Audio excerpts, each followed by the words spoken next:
from Craftandacuppa, and today I'm going to do a quick little tutorial on how to do the foundation single crochet. It's a really good little tutorial to see and learn because it's really good for making clothes. It's got loads of stretch in it, good for making blankets, and you're doing like your chain and your row one all at the same time. So let's get on with it. Okay, so go take our yarn and our hook. Well, actually, no, maybe put your hook down.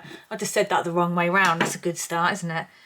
Take your yarn and your hook, but put your hook down because you don't need it just yet. Got to make a slip knot first. Is this a good start to the tutorial? I'm not quite sure yet. So do a slip knot with your yarn and attach it to your hook. So the first thing you're going to do for your foundation single crochet is make 2 chains. And my dog's just started barking. Don't know if you just heard that. So yes, 2 chains, and then we're going to come back to the very first chain and we're going to insert our hook through the top 2 loops. Make sure you go through both of them. Sometimes I find it easy to go through the first one and then wiggle over the second one.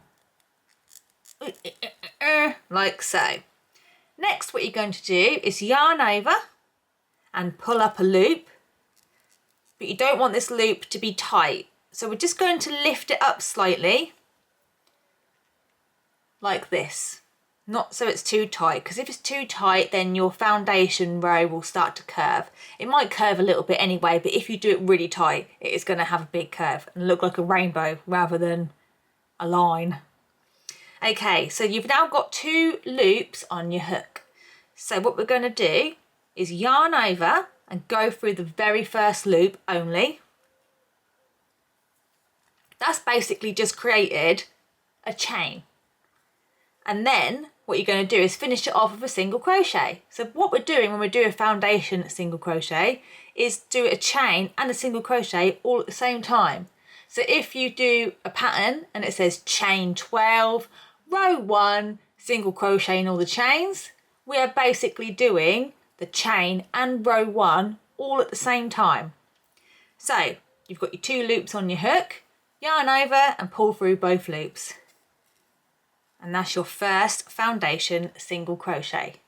Now this bit can be a little tricky to know where to go in next, but we're always going to be working. This is going to be the bottom, this is where the chain will be, and this is the single crochet.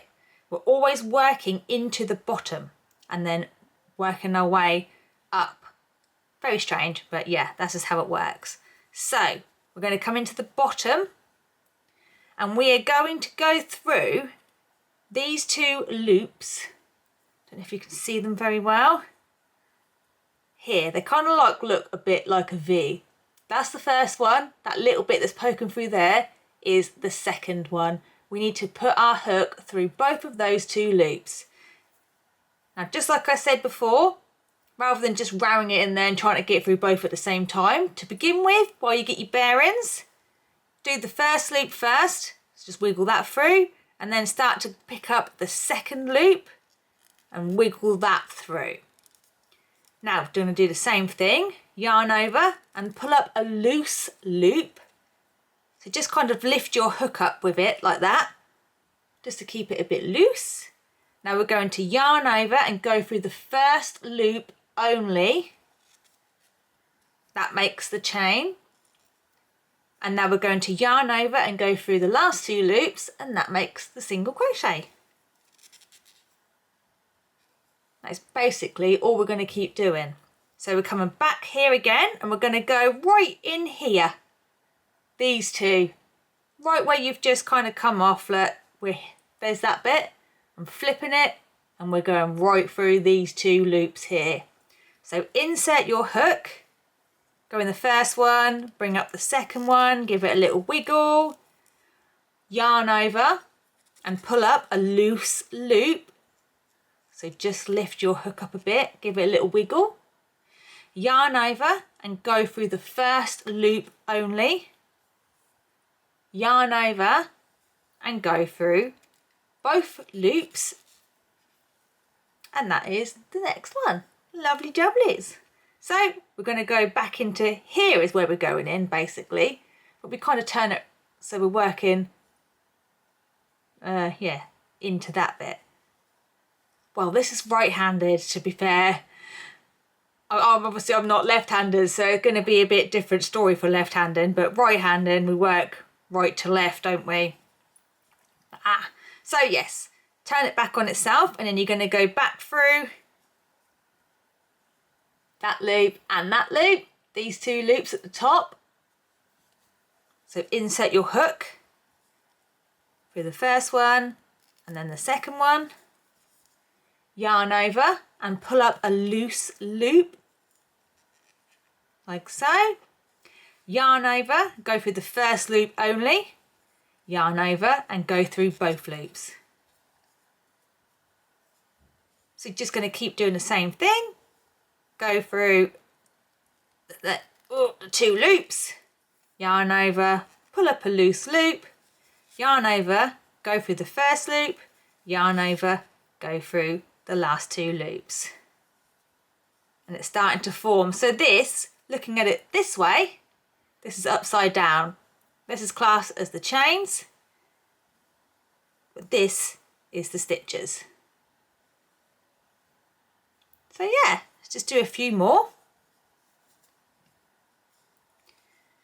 So you're going to insert your hook into the two stitches, or the two loops. Probably say two loops, probably, yeah. Yarn over, pull up a loose loop, yarn over, go through the first loop only, yarn over and go through both loops. That's another one. And the longer it gets, you'll start to notice it's got stretch to it. This is why it's brilliant for garments, even starting off a blanket, because sometimes if you have to do a big chain, you either have to do it loosely or go up another hook size and then remember to go back down the hook size for the next row. This eliminates it. You can do a foundation row to start off with, and you don't have to change hook. So I'm going to do another one, go through the top two loops. Oh, I've accidentally gone through too many here. There we go. I've accidentally gone through too many. Although it looks like two, I have gone through too many. So I need to take my hook out. Just take it slowly. Like I said before, go through the first loop if that helps, and then slowly bring up the second one. You have to make sure you don't do what I just did and just ram it straight through the hole, because I've picked up way more than two loops. And then you'll come back to that stitch and think, what's happened there? That don't look like the other ones. Yarn over, bring up a loose loop, yarn over, go through the first loop, yarn over and go through the second loop. And there we have it. Keep going back and double checking them to make sure that they look okay, but yeah, that's how you do a foundation single crochet. Okay, so what about if you are working in the round and you want to join it together? So if you want to join it together, there are two ways that you can do it. One way is to literally slip stitch it to the beginning. Now, as you can see right here, it's upside down. So you do kind of have to twist it in order to get it the right way round. Because when we join it, we want to be going in this bit right here. Not in this bit, because this is the bottom. So what I tend to do is kind of twist it round on itself. I'm just trying to think what I do now. Now I'm thinking about it, I don't know what to do. That's good, isn't it? So yeah, kind of twist it on itself and bring it round. So if you want to slip stitch, you just go through the first stitch that you made through the top and slip stitch it together, just like that. Only problem with that is that it leaves a gap at the bottom, so you would have to use your yarn tail to sew it in, like, and weave it together. Now that's alright. I do this sometimes. I do this. I literally did it on one of my skirts a little while ago, and a top. I just can't never seem to sew my end in neatly to make it look quite seamless. Yeah, I don't know, it just always seems to leave a little dip going on. So if you can, practice to join it in the round by actually my second method that I'm going to show you. It gives it a nicer finish. So I'm now going to show you the second method. Right, the second join, we're going to stop one foundation single crochet short of what you actually need. So just say you needed 30, let's pretend I've got 29 here. I'm going to use my 30th stitch to join it together at the same time. So what we're going to do is we are going to start off a regular foundation single crochet. So go through those 2 loops again and pull up a loop. Now we're going to need to kind of twist it over because we need to come in to this section. So literally what I've just done, because at the minute it's upside down, don't even know how I do it. I just kind of twist it like this and bring this bit round. Every time I'm looking, I'm not sure if that's going in the camera, but just bring it round like that. Probably a bit trickier when it's bigger, but yeah, I just run my fingers along it and then pull it round so that this tail is now at the bottom. It's a bit long in the way. Now at the bottom, okay?